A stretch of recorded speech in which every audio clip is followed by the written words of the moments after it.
It is now another bonus edition of 41 is the Mic alongside Matt Derrick. We have a special guest joining us. It's Jim Nagy from the executive director of Reese Senior Bowl and a man who has been with multiple front offices, the Commanders, the Chiefs, the Seahawks, and then as well as the Patriots. So Jim knows draft, he knows scouting better than Matt and I ever will, and a lot of other people. Jim, thanks for taking the time to join us. Yeah, absolutely, guys. Good to be on. So, Jim, my first question for you is for people that don't know, the Senior Bowl is what kicks off NFL draft season for a lot of people and really kind of puts it in the public eye. And for people that aren't aware, when do you guys start your work for that year, and what all goes into it to get to that moment and have it as friendly for NFL teams as it's been to come down there to Mobile, Alabama? Yeah, if they don't know yet, I'm not doing my job right. So, yeah, the Senior Bowl, our big mantra is the draft starts in Mobile. Going back to my time in scouting, I always saw the Senior Bowl as kind of the first stage of the process, then combine, then pro days, and then the draft itself. So we just finished up our 75th year, had our 75th anniversary game. The goal is to bring the best players, the best draft eligible players, regardless of what level they come from. We did something different when we got here. We built like a real football operation. I tell people, like, we didn't even have tape. We didn't have access to tape when I got this job. So, like, I had to go to the league office, and they were like, Jim, why do you need tape? And I'm like, what are you talking about? How are we putting a roster together without watching these guys? But so we had 11 former NFL scouts on our staff this year. They're out at games every Saturday. We're watching tape. It's really a year-round process. Like, our in-house scouts right now have already watched about 75-80% of next year's Power 5 players, so we've got a good jump on that. And then the last part of the process for us is just leaning into the relationships that we had from being in the NFL for all those years. Like a guy like Mike Borgonzi with the Chiefs there, and like Ryan Nutt, a couple of the holdovers from the staff I was there. And we have grade sharing calls in November, and we just kind of, and they're long, exhaustive, like 3-hour phone calls, and we go position by position, just trying to bring the players the NFL wants to see. That's the goal. The last 3 years we've hit triple digits. We've been over 100 guys drafted out of the game, which had never happened before. That's been about 41% of the last 3 drafts each year. So yeah, this thing kind of kicks it off, and that's the goal every year, is to get them all drafted. So we'll see here coming up here in a couple of days how good what if we did a good job or not this year. Jim, you really have reinvented the Senior Bowl for kind of the modern NFL, and with the scouting approach that you've brought to it. And obviously, teams like the Chiefs have invested in it. I mean, the Chiefs took Wanye Morris from your roster last year, Rashee Rice, Chamari Connor. Chiefs always every year take at least one, or if not more, Senior Bowl players. How have you seen the Chiefs' relationship with the Senior Bowl and their investment in it really go the last few years? Yeah, I mean, they come down here. They have a hardworking staff. I'll say that. Brett wasn't there. I was coming out, and Brett was coming in with Andy Reid. But like I said, Mike Borgonzi's there, and Ryan Poles was there with us, with the crew I was there with, and some of the area scouts are still there. Terry Delp and Pat Sperduto and some of the guys. So no, they do a really good job. They come down here, they roll their sleeves up, and again, it's kind of how it falls, where the draft falls, whether you're going to, take guys. I mean, I think last year we had 5 or 6 teams draft 5 or more players from the game. But it's just kind of, what you're staring at when you're on the board. So, they come down, they work really hard. I see them every night at the interviews that we have for the guys, and they've got a good plan in place. And that's why they've been successful. It's not just the quarterback. Yeah, Pat Mahomes is certainly special. And they have other difference makers on the team, Chris Jones and Kelsey and all the guys that you love out there. But they've got a good roster from top to bottom. And they have role players, and they have glue players in the locker room, and they do a really good job. Jim, I'm curious, with this class that you had down there at the Senior Bowl this year, what was kind of unique or different about them from previous classes you've had down there? Well, the biggest thing I would say is we could bring juniors this year, so we prepared all fall. The league office kind of gave us a heads up. A lot of people think that was our decision. If that was our decision, we would have been bringing juniors a long time ago. But the league office gave us a heads up in August that they were thinking about making the change. And then we got word in early November that they were going to do that.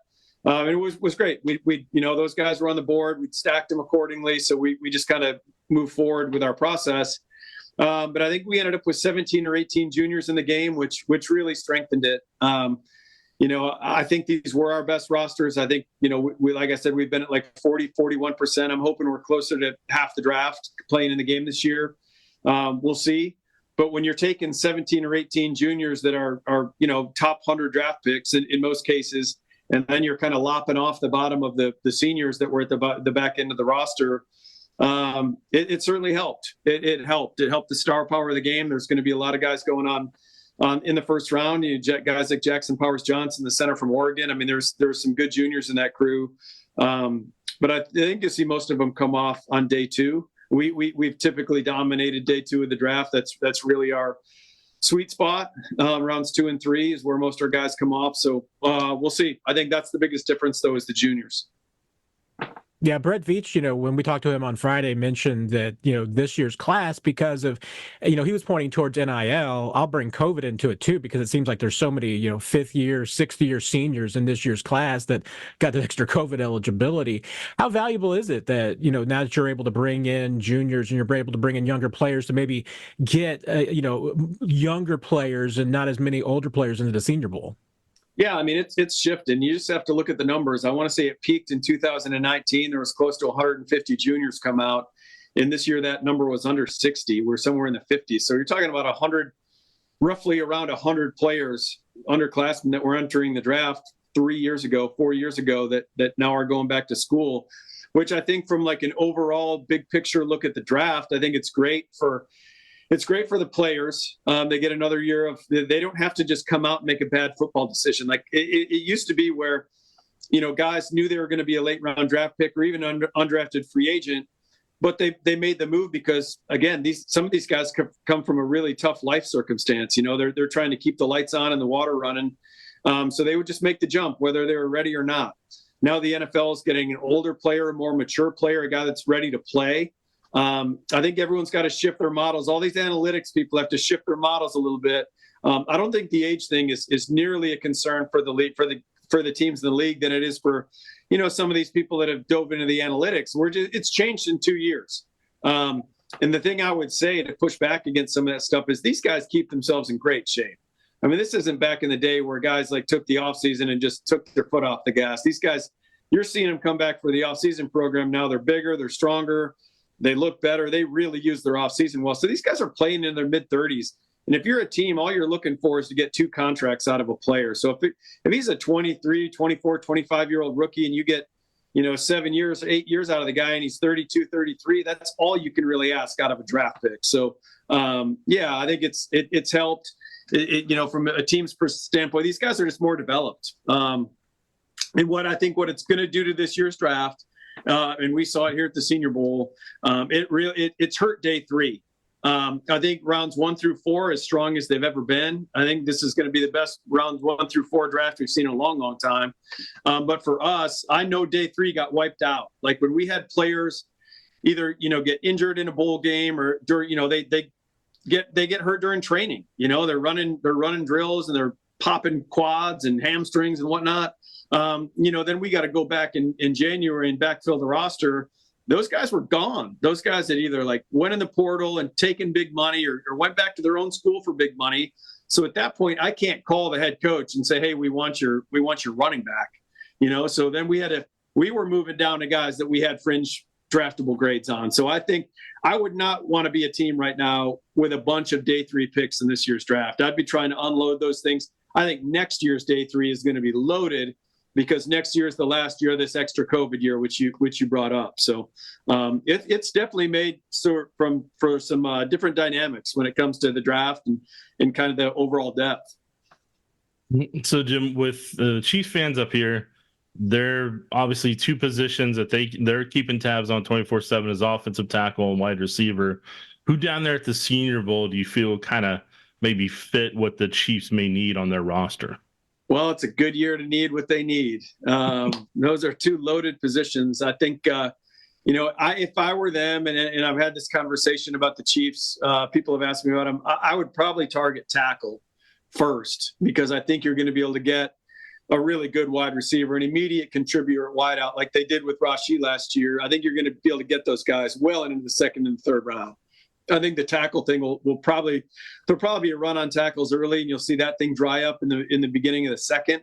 So by the time you get back to your second pick, I think a lot of the tackles will be gone.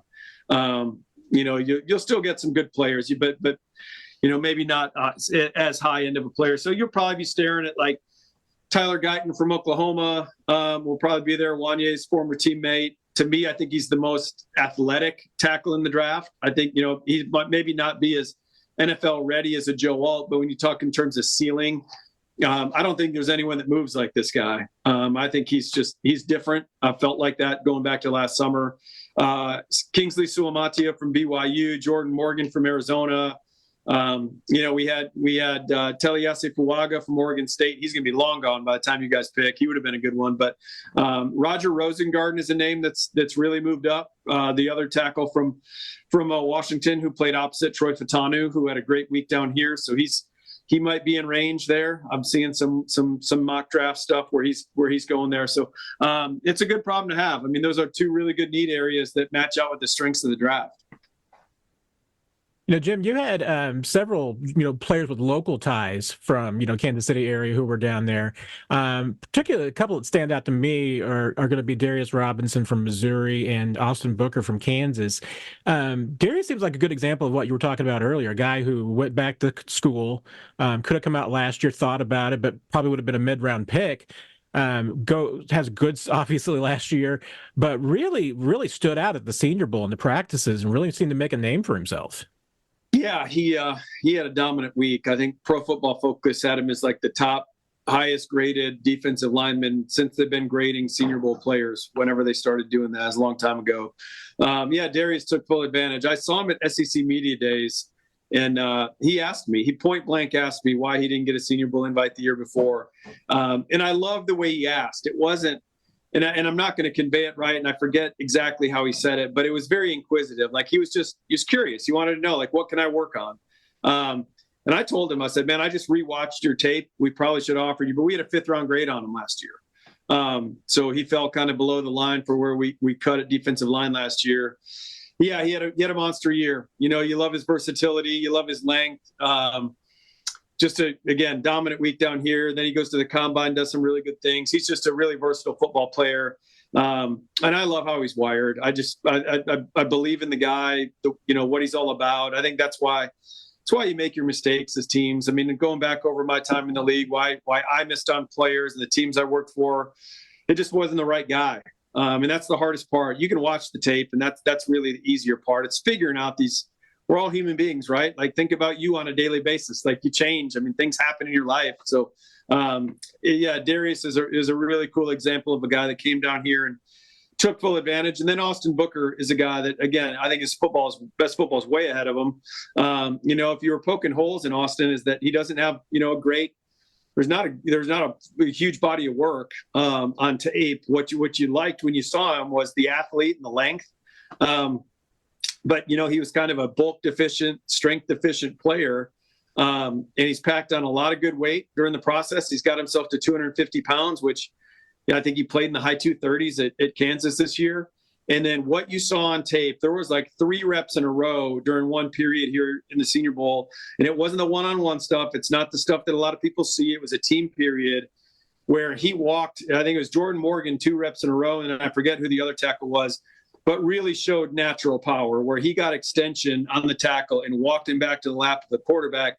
So even though he's bulk and strength deficient, he's got a lot of upside in the weight room. He has natural power. So that's a really cool thing. And he plays really hard. I know talking to some buddies in the league, we're comparing him to Max Crosby when they were down here for the game. And again, nobody wants to compare guys to the guys that are the best players at their position in the league. But Max coming out of Eastern Michigan, there's a reason why he went in the 3rd round. He wasn't the Max Crosby we're seeing today. So again, I think Austin Booker, huge upside pick for whoever takes him. And is there any players down there that you feel are really underrated that aren't being talked about enough? I know you talked about the running back at Troy. I saw on Twitter, or X, a couple weeks ago. Is there any other guys that you feel like that were at the Senior Bowl that you feel like really are going to surprise some people? Yeah, man, we don't have enough time. There's a lot of those guys. I'm a big believer in a lot of our players. And that's what I try to do, on social media, is kind of bring to light some of the guys that I think are being overlooked a little bit. I mean, everyone knows about, Leatu Latu from UCLA and Quinion Mitchell from Toledo at this point. Like, those are household names if you follow the draft. Ricky Pearsall, Ladd McConkey. I mean, those are guys everybody knows. But it's more the the guys, again, in the second, third round that, maybe the casual fan doesn't know much about. So, I was on another podcast earlier and they threw out like Max Melton at Rutgers and Andrew Phillips, a corner from Kentucky. I think both those guys will go somewhere in the second round. And again, you might not be hearing that as much, but really good players. We could really go position by position. I mean, sticking in your backyard. I mean, Ben Sennett from Kansas State, I think it sounds like is going to be the second tight end off the board after Brock Bowers. He had a phenomenal week here. Tight end of the week, really blew it up, and then goes to the combine and blows it up. And Dom Pooney from Kansas is a guy that the league is way higher on than the media. And you're seeing some of the guys in the media catch up there and put him on day two. I think Dom could go in the second round.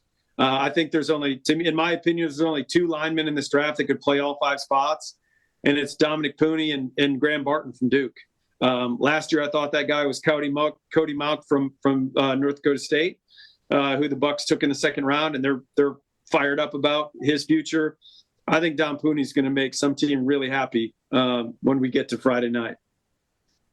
Jim, you mentioned some of the receivers, and certainly the Chiefs seem like they're going to be interested in receivers early in the draft. But pretty good chance that they could double dip. Is there a group later on? I know you and I think, are both big fans of Luke McCaffrey. I mean, that's an example of a guy who might go in the later in the draft. But are some other receivers that you saw down there that you think really could fit in with the Chiefs, maybe, but not maybe in the first couple of rounds? Yeah, I do like Luke a lot. Again, it's the upside of the player and the jump he made from junior tape to senior tape this year. I think Luke's got a chance to go in third. I know he's not getting out of the fourth. And then you got guys like Jacob Cowing from Arizona, really fast, dynamic guy. I've seen some Tank Dell comparisons. That's elite territory for me. Tank was one of my favorite players and was having an incredible rookie year for Houston before he got hurt. But a guy like that, I mean, there's going to be, Javon Baker is a guy that from Central Florida, UCF, former Alabama player that I've been watching from the time he got up on campus at Tuscaloosa. There's a bunch. Like I said, it's a good year to need them. I mean, if you scout them right, I'm not saying there's going to be another Puka Nacua waiting in the fifth round like last year, but there's certainly going to be good players that can come in and play a role, in the early day three period. And Jim, this will be my last question for you, and Matt may have one more, and we'll get you out of here. Going into the draft room, since a lot of us don't get that experience, and you've been with 4 organizations and been through that experience, what is draft weekend like? What is the experience like? And then also the fact that you've scouted all these guys, there's guys you believe in, and you've put the whole 3-4 years worth of work into that player and trying to get that guy drafted. What is all that experience like on draft weekend? Yeah, I appreciate the question. It changes. It varies by team. I was with teams in New England. We weren't in the draft room when I was in New England. In Kansas City, I was. Seattle, I was. So I'd say that a lot of anxiety, a lot of anticipation. It's a very exciting time. I mean, people ask me all the time if I miss being in the NFL. This is the time where I miss it.